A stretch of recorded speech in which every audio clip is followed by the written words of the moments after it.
We're Overbook Besties, and if you're new here, welcome. We're going to be talking about books and probably a little Bravo, reality TV. And if you're not new here, welcome back. So happy to have you.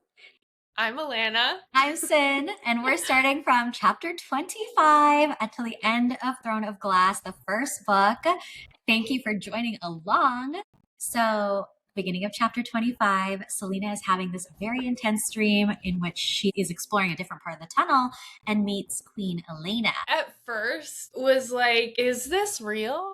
I was so confused when she's first meeting this queen, and I don't know, I couldn't believe it. Like, I was ferociously reading after to try and get through it quicker because I was like, who is this person? Where did she come from? Is it actually happening? I think that this was such an intense way to start the second half of the book because as you're going through the first part of the book, so much of the setup is just about this love triangle, knowing about the trials, knowing that we're trying to get to this end point of the trials. And now, halfway into the book, we are weaving into a whole new story of like a celestial being who is also part of the story and also wants Selena to win and become the champion. Yeah, agreed. It just blew my mind once I got over that no, this is in fact part of the storyline and plot and it's not just a throwaway dream. I was like, okay, wait, we're gonna somehow have a competition, have love interests, have a magic system we're learning about, have a king who's doing shady shit,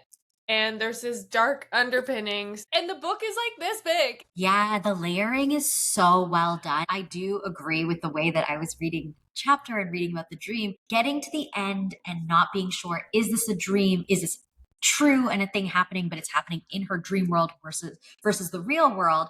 And to have that last section ended off with, she feels something in her hand. She looks at her hand. There's this, necklace that's going to be important. And then also for her Yes. to look up at the door and realize that the picture is slightly moved. Yes. I love that like unreliable narrator moment of not knowing, is this real or not? And here are the clues you're given. And was I sleepwalking and Yeah. actually found this in the tunnel? As a fellow sleepwalker, fun fact, can totally appreciate that you wake up disoriented and not trusting yourself. And again, for the character development, she's already having to relearn who she is in this like post prison, new body, new situation. 100%. And now she can't trust her dreams too. Yes. And she just found these tunnels, by the way. She's seeing, oh, these tunnels could lead me to escape, could lead me to see other parts of the castle. There's all these secrets I can glean from this. And now also a celestial being that I can in some way, shape, or form get in touch with. Wild to me. We were talking about in the last pod how this antagonist, the king, is missing. And Selena's also like, where is the king missing? The boys are also, where is the king? Dorian and Kale are like, we don't understand where he's gone. Kale's like, hey, do you know what he's up to? And Dorian says he thinks he's getting up to something particularly nasty. Yeah, I love the foreshadowing of that. We have the characters asking the same questions as the reader. And I think that's just such a good sign of writing. Like, Yes. if you're doing your job as an author, we feel ourselves in the characters. So to have them parroting the same questions, you're like, I'm right there. So we had to fact check. Did they see each other or did they not see each other? Yes, I'm so glad that we went back and double checked because it's such a huge plot point, right? We're starting to see them actually fight for or challenge each other or feel like, I don't know, uncertain of each other with regards to their personal relationships with Selena. And that's something we were worried about in the first half of the book too, right? Are we going to lose this bromance, this friendship? Yes, and I do like that in some ways we kind of get answers to see that how that happens as the ending plays out of the book. But it's interesting to see as Dorian and Kale are discussing it. We've already talked about how they've known each other since childhood. They obviously have a very deeply layered relationship. There's almost like a brotherhood there, I would say. For Dorian and Kale to both say to each other, it's not what it seems, and neither of them be able to expand behind that. I was left with some kind of satisfaction to know that both of them were unable to express beyond that point because it still gave me that same sense of they're still figuring it. Because listen, Dorian loved him, but Kaol is the camp that I'm firmly in. He's still at this point where he doesn't know what his feelings are. Like he doesn't know how to articulate or say, hey, this is what's happening. Are they uncertain, or are they stereotypical males and not able to talk about their feelings? Who knows? Unsure. How did you feel about Selena wondering why Elena didn't just tell her what the evil was? Because there's a point where she comes to her and she's like, there's evil. There's other messages she gives out throughout the book. Why can't she be more clear? Yeah, I don't know. I felt kind of weirded out by that too, but then also again that Selena is just like trusting her or like believing her in that sense of yeah, this is happening and you wanted me to win again to her badassery. I feel like she would have cornered her and been like, "Tell me what else you know." Yeah. I feel she's fighting between is this really happening to me and why is this happening to me? And also being so hung up on all the other things that are happening outside of this instance that are really taking like the forefront of her mind. To move on from that piece, I really loved, and I thought this was so funny, but up until this point, your first read, your reread, whatever, who did you think was killing everyone? Who's killing the champions? I honestly thought it was Parrington.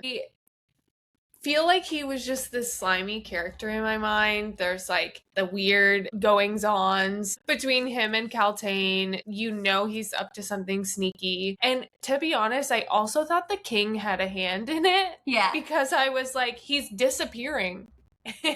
Like, is he secretly creating a winner that he wants? I felt like him and Duke Parrington were in cahoots and they were like structuring the competition so that Kane would win. Okay, so would you say though that you thought that the monster that was potentially eating everyone was the king or Parrington, or you just thought they thought they were hands in the background? I just thought they were hands in the background. So you were right about that, absolutely. But then who did you think was doing the killing? Yeah, I don't know. I get weary of like when the obvious answer is standing out. So like when Kane is getting bigger and there's like all this foreshadowing that like he's doing these things, I was like, this is too obvious. Up until this point, everything has been side quest over side quest. Same. Okay. At this point in the book, by the time we get to chapter 24, I'm like, Nehemia is seeming a little suspicious. I was like, why is she so nice? She's the leader of the rebels. Maybe she's here being a little rebellious. This is the thriller girly in me. I was like, what's the least likely answer? Let's try to figure out whether that's true.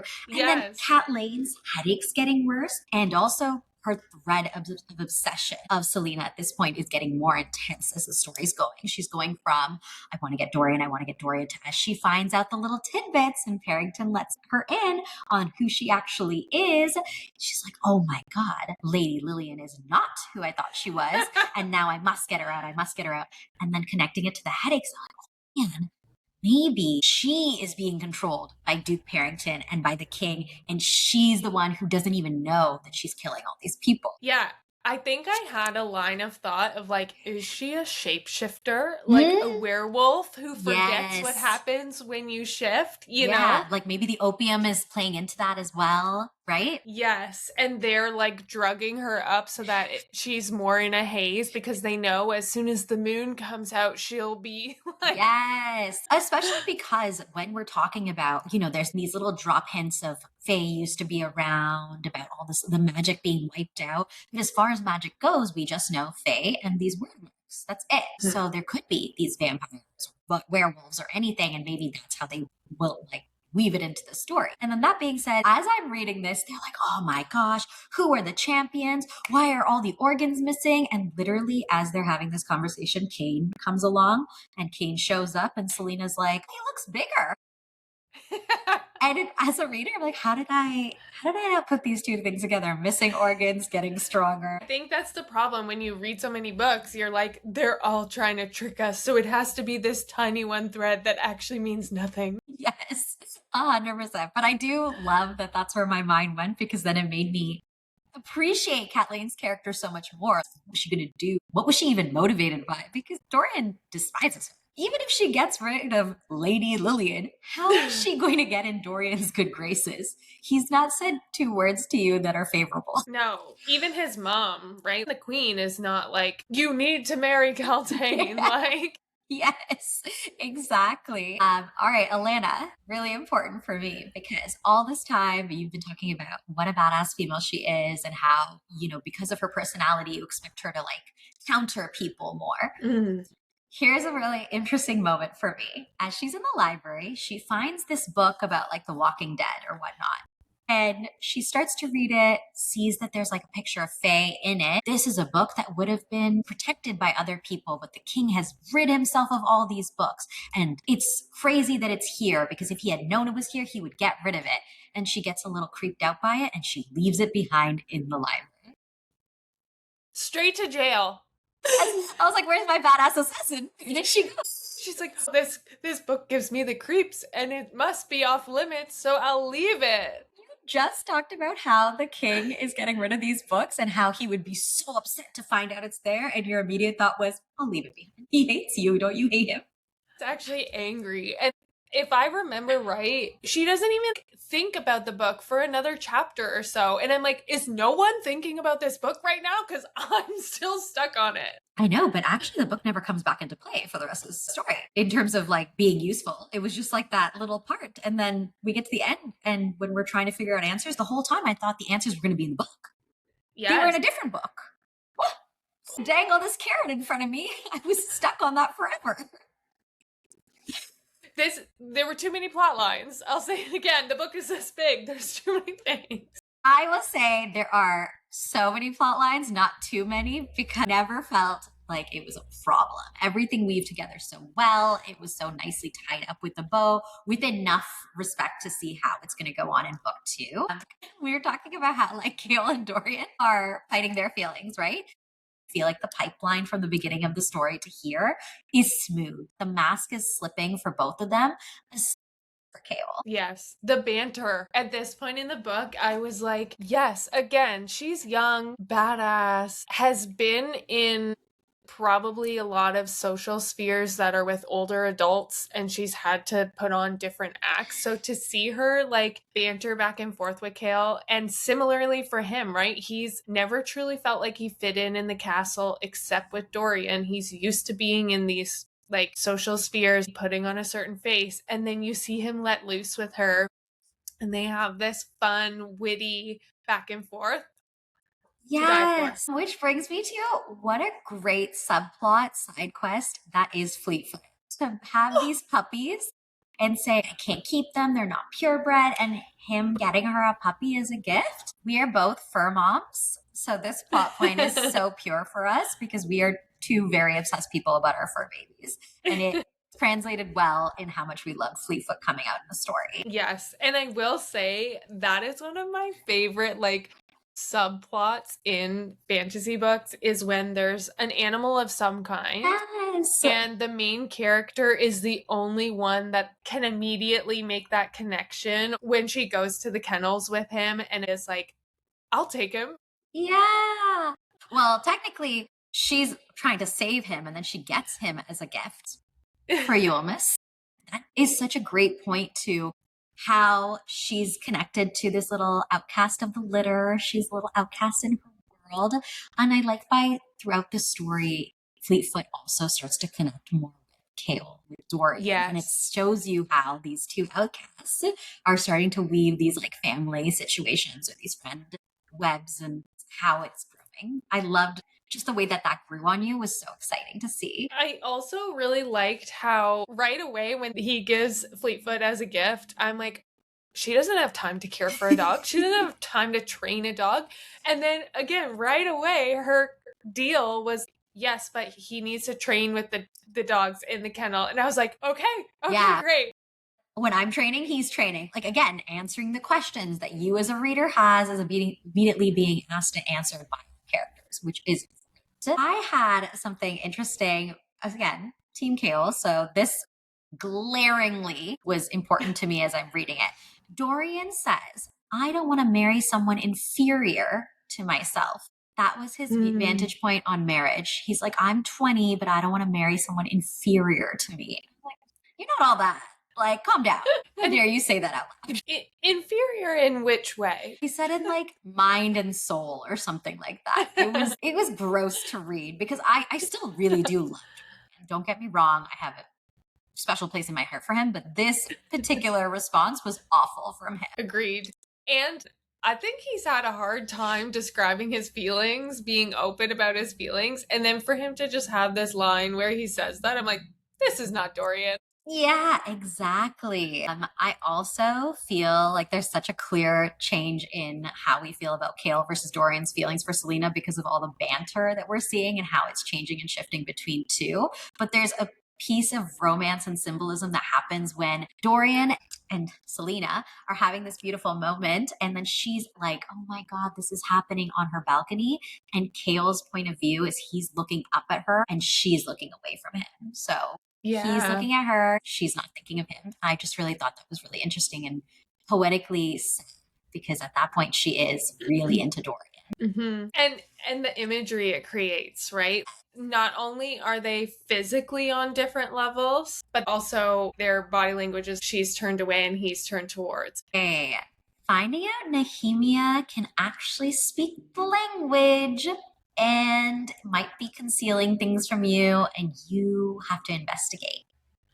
I gotta say, how Selena went through this broke my heart a little. I think it made sense because, again, we know she has a hard time making friends who are females. She's never really had a close circle. Yeah. She believes she was betrayed when she went to prison by someone in her close circle. So, of course, when she finds this out, it makes total sense that right away she doesn't trust her and she's questioning her.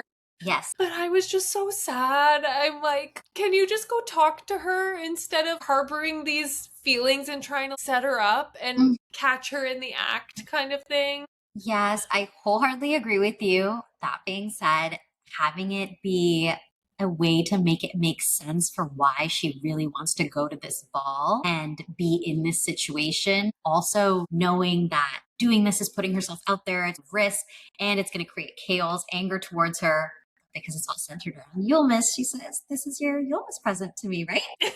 Just the way that it pans out was really nice because it gives you the romance part, which, like, big thing for me. I don't like romantasy. And I personally felt that the level of romance in this book was so well done because there's so much more beyond the little romance that the romance was just like a cherry on top to this already engaging story. I was living for the ball as she's watching Nehemia talk to the queen because I was waiting for the point of view to be like, what are they talking about? Does this have to do with her betraying somebody? Yeah. And then you kind of question, is the queen in on this? Is this a secret plot for the queen and Nehemia to overthrow the king? Are we talking about that? Yeah. But What are the agreed. layers in this? Yeah. Mhm. The only flaw I have for this book is what does everyone think when they get to the point with Lillian being in the final duel? We have no reactions. She's been a lady of the court all this time, and Nehemia sees her out there. Like, obviously, she knows, and we know she knows, but how is Duke Barrington or the king or anything like that responding to the fact that she's there and hey, Lady Lillian is down there fighting for her life? We're just going to be okay with that? Okay, but Duke Parrington knew because he was Yes. there, right? So they knew, but none of the other court people knew. I guess all the sponsors must have known, but how is it possible that you're bringing Nehemia to be here and you're just not going to say anything to her? Because now Nehemia knows that she's your assassin. And how does that now play into later you saying no one can know that you're the assassin? She's an enemy. She can't know that you have an assassin, but now she knows who your assassin is and how you came to choose her. And maybe that's by design because there is this whispering of did the king bring Nehemia here to kill her, essentially, right? To separate her because there's hints of her leading the rebellions, and this is a way to cut off the head of the rebellion, basically. So I did wonder if that was by design. She's being let in on all this because they are thinking she's not going to survive. You better make sure she doesn't run over to where the carrier pigeons are and send a note back to somebody.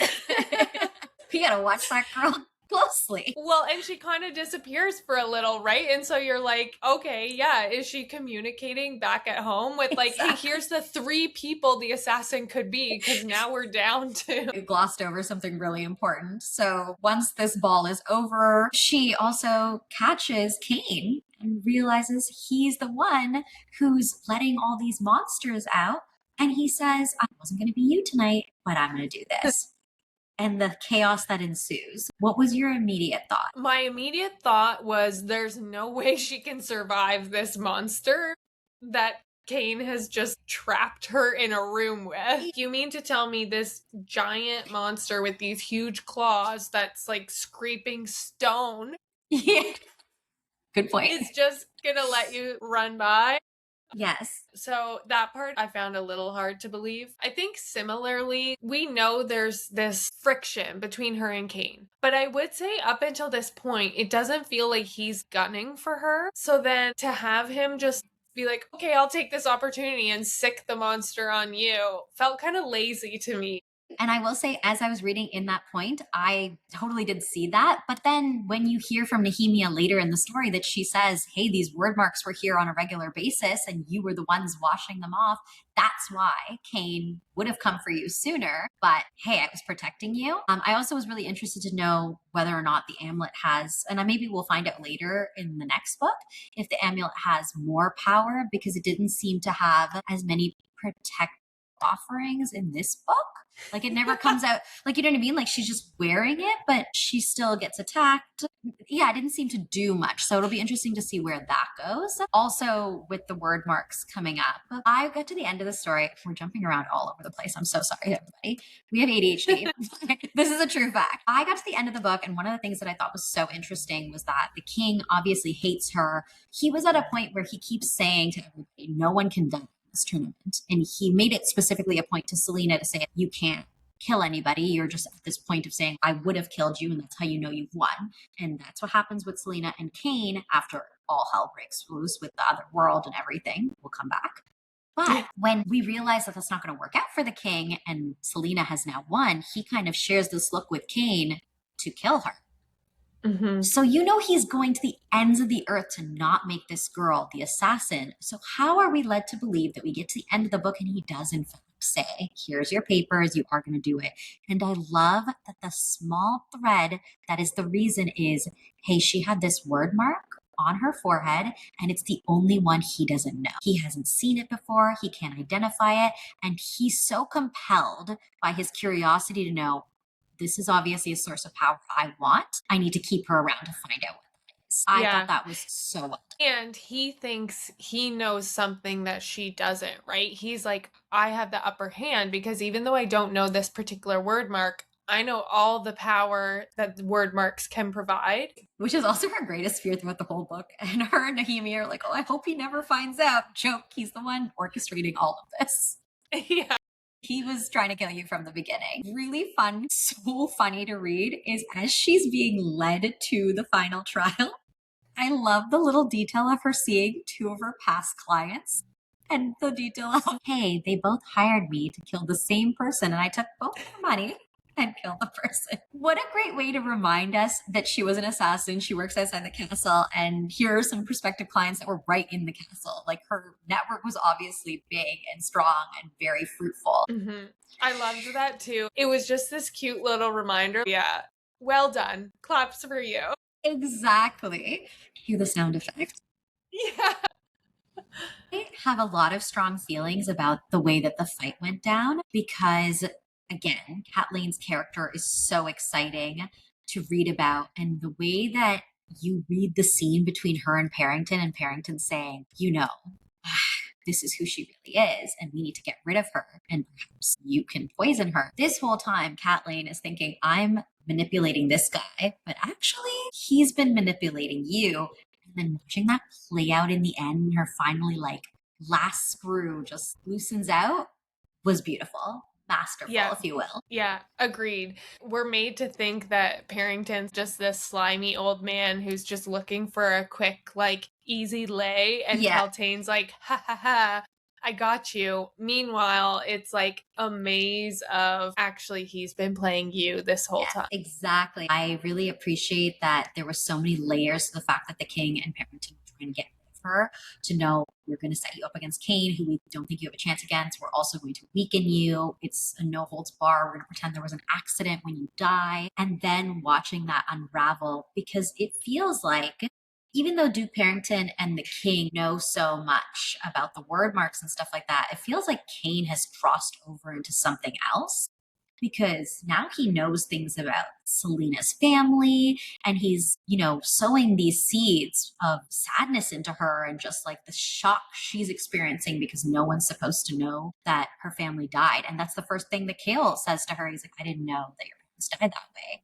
So for her to realize that he knows these things, does the king know? Does Parrington know? I don't think they do. And it's really interesting to see that he's reached a different position outside of it. Yeah, agreed. It's kind of like the worst qualities in him, whatever he was doing to gain strength, to gain connection to this other world, Yeah. has been increasing those worst qualities, and his need to dominate, be the best, etc., has just like pulled him completely into like the dark side, Yeah. right? It reminded me of Star Wars when it's like if you come into the dark side, you have way more power than if you stay with the Jedis. Okay, to me, it kind of reminded like me of the Dark Knight because it was like the Falcone crime syndicate hiring Joker, and they're like, we're trying to control him, but he's uncontrollable. That's where Kane is now in full chaos mode. He has all these weird facts, and he also can see things that they don't seem to be seeing because he even speaks directly to Queen Elena when, surprise, she comes to save Selena. It's interesting as this is all happening because, hey, Elena has come at the call of Princess Nehemia, who is apparently in the sidelines, kind of doing some weird things in the air that no one seems to be able to pay attention. But how is Selena being able to catch this when she's about to die? We have Kale at the edge trying to talk her down, being like, you got to stand up, you got to stand up. So for me, it's really interesting to know that is the king and Duke Parrington just ignoring this? Are we not going to come back and visit like how these relationships are questionable and why they're so close? And then you get to the end and realize the king is aware because he clearly says, if you skip out on this contract or do you do anything wrong, I'm going to kill my chief of guards, or what is Kale's position? Yeah. Insert the correct title there. But yeah, he's going to kill him. And then he says, I'm going to kill Nehemia. So he knows they've all connected and this is all important. It was interesting to see how these creatures were crossing over and how Queen Elena is actually the strong female figure. And she says she's never often remembered as a warrior, which is how she met Gavin and fell in love with him. She's remembered more of like a maiden in distress. So it was nice to see it that way and how these really strong females both rise to the occasion. Sorry, all three rise to the occasion. I had goosebumps reading that because I think what's that saying, like history is always written by the winners or whatever. And Yes. again, we think of history books not only being written by the winners, but often is written from the male perspective. Yes. And so here you have this queen basically saying, yeah, when the males wrote my story, they like to forget that I too was a warrior. Yes, I co-sign everything you're saying. It doesn't need to be said in that explicit term in the book, but the thought process is clearly there by the way that Elena talks about it. That's essentially how the book ends, with the only other really big point being that Selena says, hey, Dorian, we've been having this budding relationship and now I have to step away from it because I'm this assassin. Because we are doing a reread of this book, I feel like I read it very quickly as well. So things felt like they were happening really quickly. And I wonder, because I've seen online, some people are critical of the fact that she broke up with him. What did you think? I actually liked it. I think you know her history of prior to being in prison and being this badass assassin and needing to be really cautious with the connections that she makes. And so I don't think you just turn that off. As soon as she goes into like work mode, it would be natural to then go back to like, I have to be cautious of the relationships around me because Yes.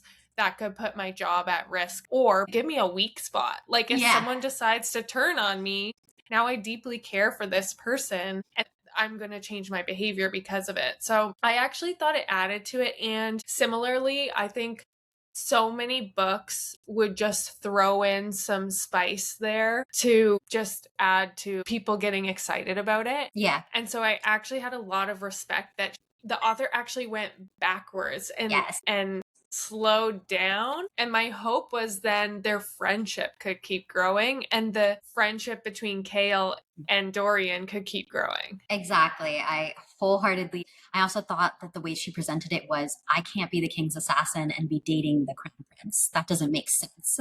I have to take a step back from this. And I really do appreciate that it ended in that way. That being said, I also now feel like the setup for the next book is, now, is she going to explore Kale at all? Is that going to cause more problems, or are we going a whole different route? Are we separating ourselves? What happens next? Yeah, I am really worried. Is the next book going to be, oh, since you took a break with Dorian, all of a sudden the romance with Kale can bloom? So, this being where we stop off in the story, we're now put to this point where so many of the relationships are in a completely different spot, but also the characters have made so much progress and there's clearly more to happen. For example, Parrington and the King talking about Cat Lane, she's going to be in the dungeons, but we have more roles for her. What's going to happen to her? So, this feisty princess who had this like shallow narrative through the whole story is going to continue being part of the story. She's just not being written off. Can't wait to hear more about that. We had Nehemia, who is now very upfront with Selena and saying, we're not going to have any more secrets. This has always been my plan. And now you are in a position to also kind of help me with that plan. Which, by the way, is why I kind of offered you this dagger during the fight. I actually had this in my note. I have to backtrack. Sorry. I really, really, really, really loved the moment where Kale and Nahimi are both offering their weapons. And Kale is like, it's fine that you don't choose mine. And there's so much symbolism in the fact that Nahimi is offering it, but also that Kale even thought to offer it is like, we've been grappling with your emotions the whole book. You care enough about her that you don't want her to die. And it's more And than just her winning. yes, and at that point in the book, this is his first true time of taking a stand in front of the king. Yes. And in our last character path, we have, and I want to connect it to an earlier point I had, but in the first podcast, we talked about how Selena was very polarizing as a character, how she's only 18 years old. And I have to say, going back to the position where she's playing pool against Dorian, and she's having these comical moments of being so angry and being so childish that whenever she actually hits the ball, she's like, oh, look at me, I'm so good. But if she misses the ball, she's so angry. Really, to me, shows what a dimensional character she is, how reflective she is of that age to be so foolhardy and like in love with certain parts of her life and enjoying those pieces, but also have this really strong, important string of the weight of being the assassin, of the weight of having gone to this prison. To see that end now, knowing, hey, she just went to prison, as you mentioned before, she's really going to care about assassinating people. She's going to look at it differently. And now she's in a position where she has to assassinate people because all the people she loves are in danger if she doesn't. How is she going to grapple with that in book 2? Time will tell. Guess you're going to have to tune into the next podcast to hear our thoughts on that, aren't you? Love So, it. before we go, we do need to talk. Love Island is our little reality piece. That's what we're watching right now. And to clarify, this is Love Island USA. Thank you so much. So, Love Island USA, I'm almost all caught up. I catch up on the threads all the time. I know you were saying you didn't think the season was amazing. Yes, and to preface, I am not caught up. So we know an episode every day. Like, love it. There's so much. And sometimes life gets in the way. So for me right now, I'm finding this season is a bit of a snooze fest, but I will say I just finished the episode with the ginormous bed.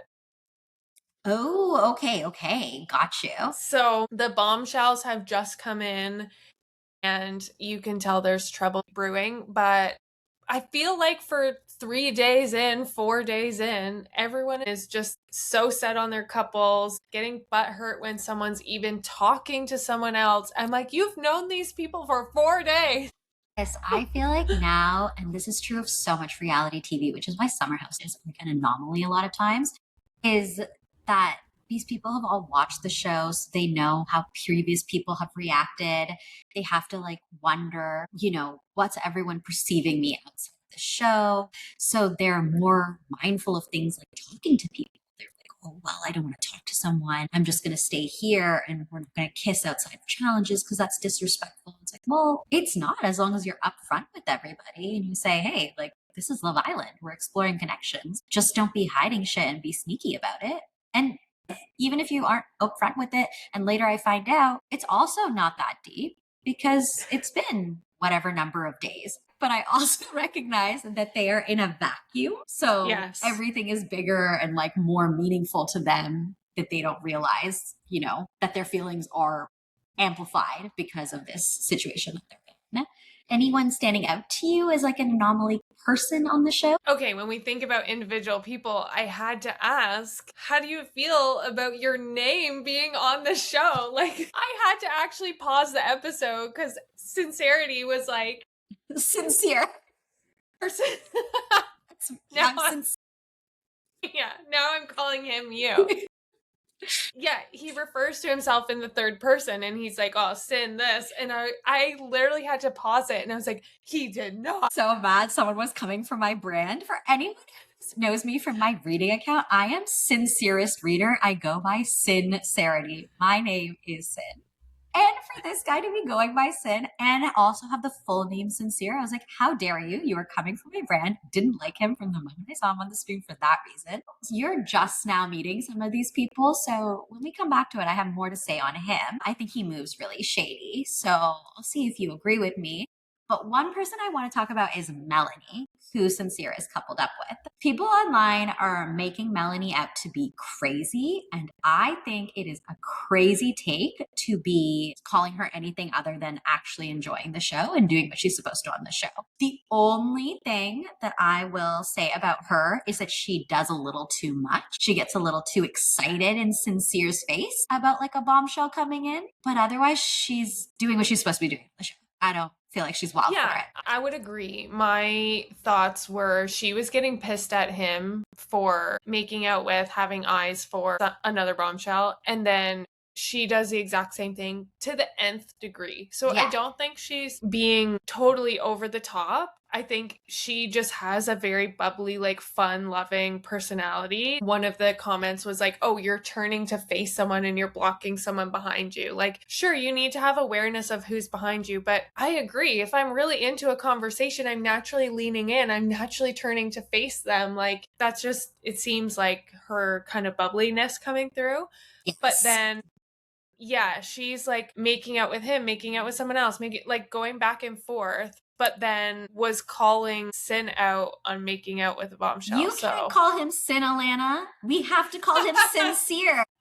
sorry. Strike one. Shit, how A many new strikes co-host do I will be get? joining us next week. No, I'm just kidding. Well, I thought it was interesting too when she was doing the bed challenge. If you remember, she's kissing Sincere and kissing the person next to Sincere, two different people. There's no way, like, you can't see, but you can touch.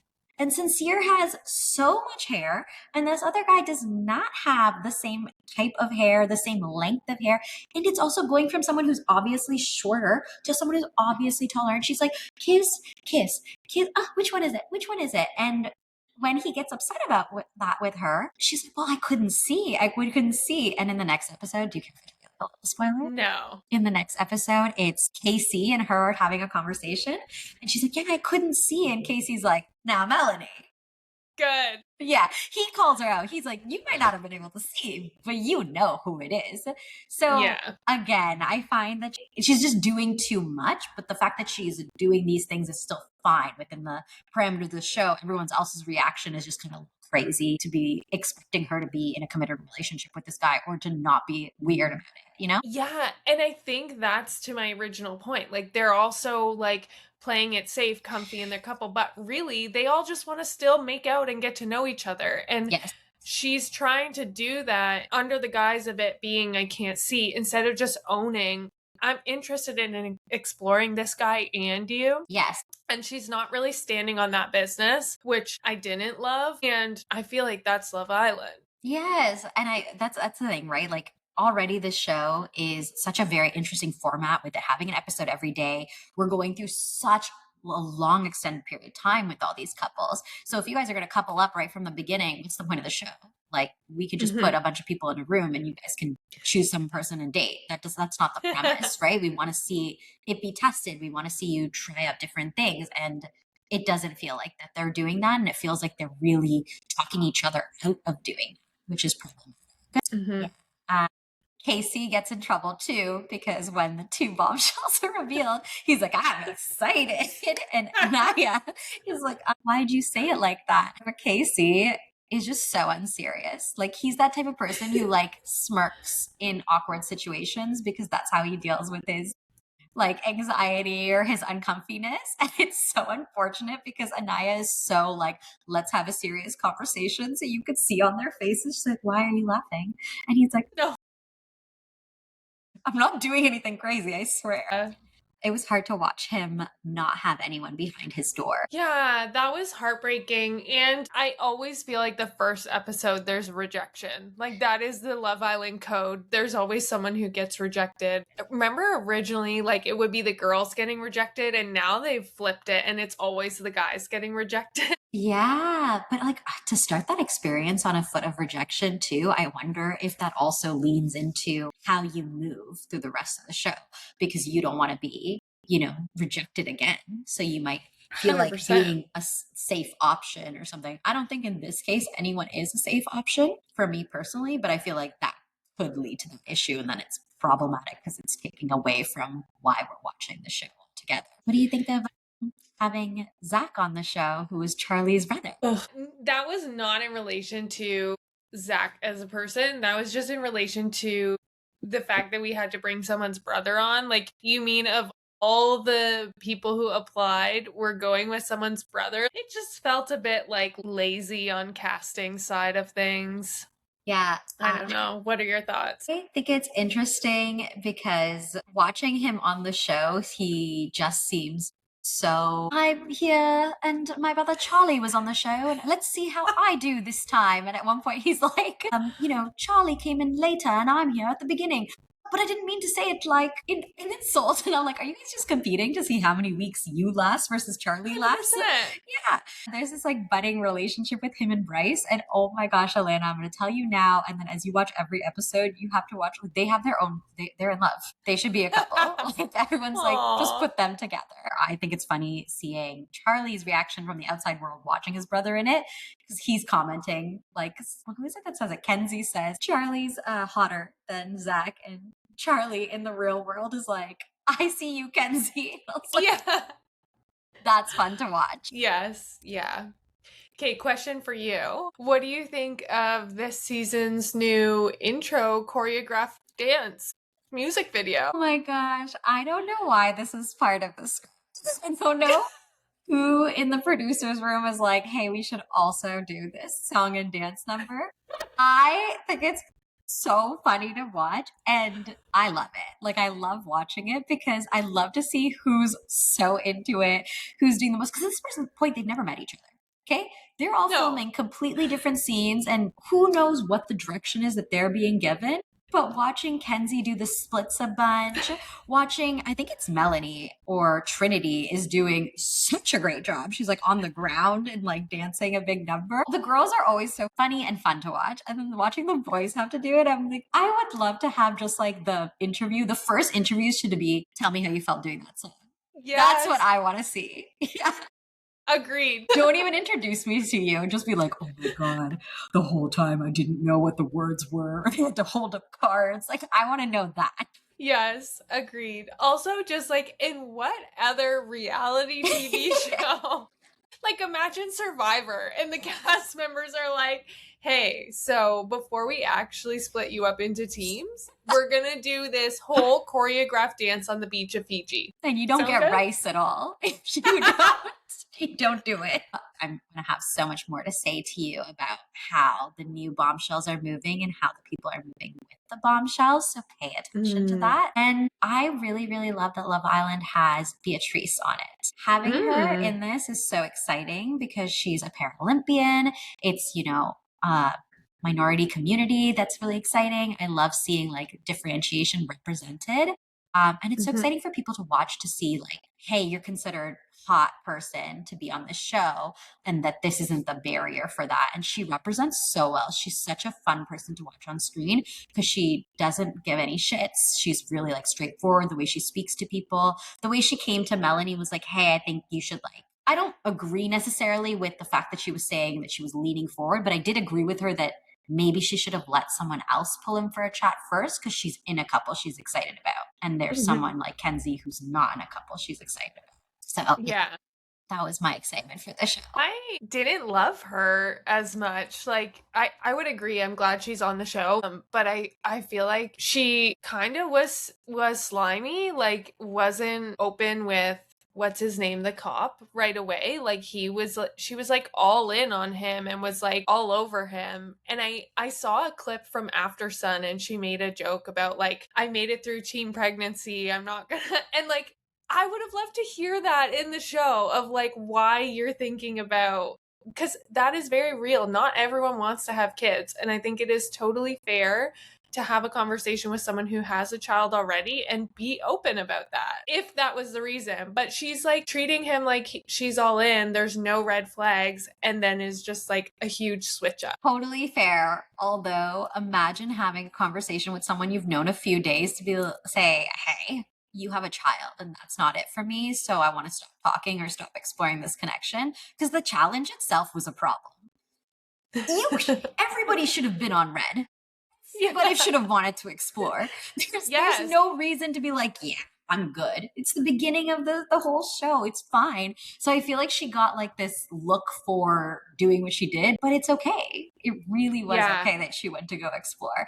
More than anything, though, the thing that got me was that Trinity and Bryce both stood on red, went to meet the Bombshells, didn't get picked, and when they came back and they were back in a couple, they're like, okay, yay. And I was like, what a healthy response. That's how the show should be, Yes. Thank you Yes. so much. Exactly. And in the beginning though, they already had that conversation that they're liking where things are moving with each other, but it's day 3. We're still open. I feel like and I feel terrible, but I forget his name, the cop. Sean, I have the Thank you. cast photo up. I feel like Sean and Beatrice, did I say Yeah. that right? Didn't have that conversation. And so I agree they both should have stepped on red regardless, Yeah. but it's just that they're not communicating. Yeah. I didn't love. Totally fair. Totally fair. That being said, I just want to make a point on Sean. Comical that the mayor had like such an issue with him going off to do what he did. But now, because of this, Sean's like, I'm actually not going back to the police force. I want to go into nursing instead. Like, I can understand where the mayor is coming from, that the taxpayer dollars go towards, putting this guy through.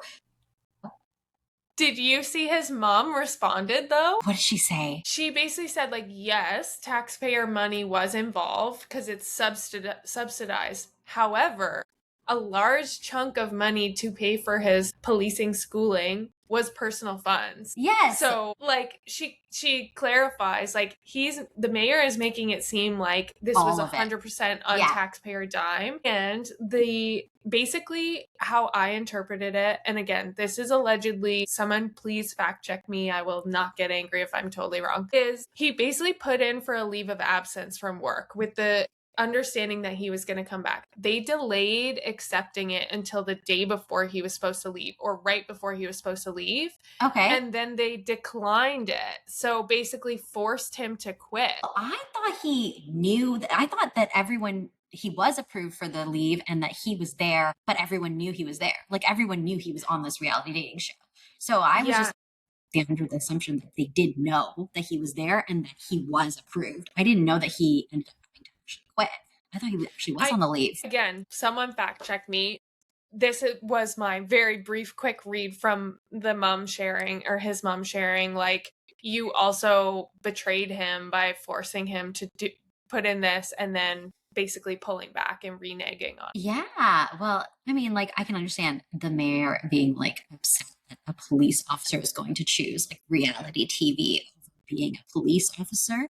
But in this day and age, I feel like that's more not a reflection of Sean as a person. I feel like that's more a reflection of society because we are putting so much more onus on these reality stars and their lives and their contributions to society versus a police officer who may be putting their life on the line. And police officers are not getting a great rap because of Mhm. what's happening all over the world. So I can understand him wanting to step back and be like, well, what's something else I can do?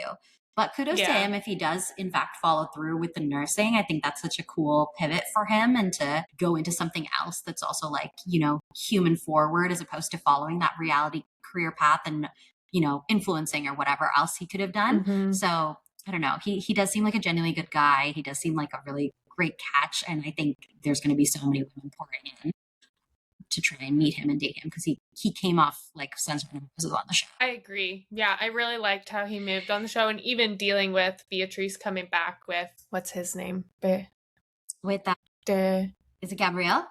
that's it. Yeah.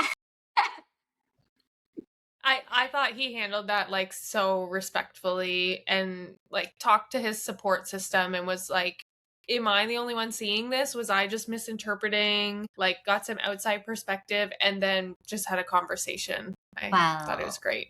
that brings us to Kenzie's response to it was, again, I feel like if you're watching the show for such a long time, maybe you think it's normal to respond that way. But for her to be so upset with Zach for stepping on red and going and connecting with the bombshell, it's like, you guys, like him wanting to explore other options is okay. It's just, and you guys could have had a conversation with it after. It's unfortunate you couldn't start with the conversation, but it's also okay to have the conversation after and realize this is part of the experience.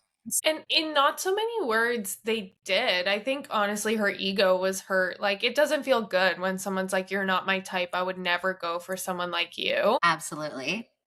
That hurts, right? Especially as a female who objectively believes themselves to be good looking. You've probably not had someone say that to you before. So Exactly.